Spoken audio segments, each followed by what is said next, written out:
और बहुत सारे आउटकम के साथ आज हमारी ये समिट आगे बढ़ रही है। एक्सेलेंसी, आपकी यात्रा बहुत ही ऐतिहासिक है। 2001 में जब आपने कार्यभार संभाला और भारत की आपकी यात्रा पहली हुई, उसको आज 25 साल हो गए और उस पहली यात्रा में ही स्ट्रेटेजिक पार्टनरशिप की एक मजबूत नींव रखी गई थी। मेरे लिए पर्सनली भी खुशी की बात है कि आपके साथ मेरे परिचय को और संबंधों को उसको भी 25 साल हो गए हैं।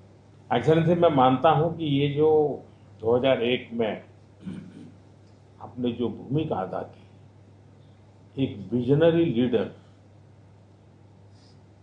कैसे सोचता है, कहाँ से शुरू करता है और संबंधों को कहाँ तक पहुंचा सकता है, इसका एक उत्तम उदाहरण भारत रशिया के संबंध है।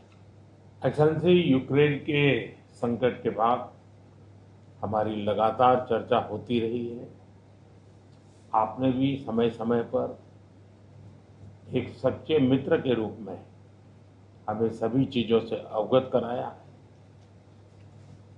मैं समझता हूं कि ये विश्वास बहुत बड़ी ताकत है और आपको मैंने अनेक बार इस विषय की चर्चा भी की है और विश्व समक्ष भी मैंने रखा है कि विश्व का कल्याण शांति के मार्ग पर ही है।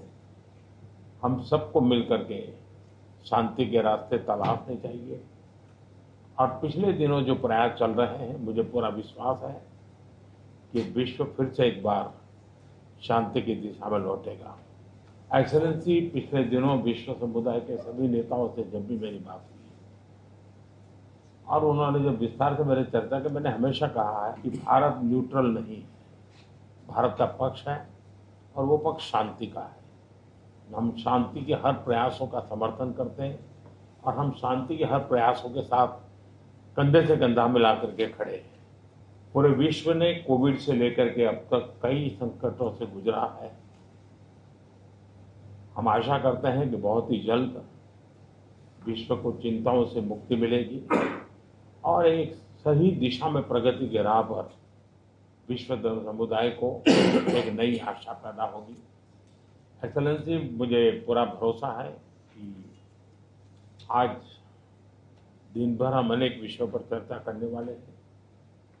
भारत और रशिया के आर्थिक संबंधों का अधिक विस्तार हो, हम नई नई ऊंचाइयों को प्राप्त करें, ऐसे बहुत ही आशावादी आउटकम के साथ हम हमारी इस मीटिंग को आगे बढ़ाएंगे, ये मेरा पूरा विश्वास है।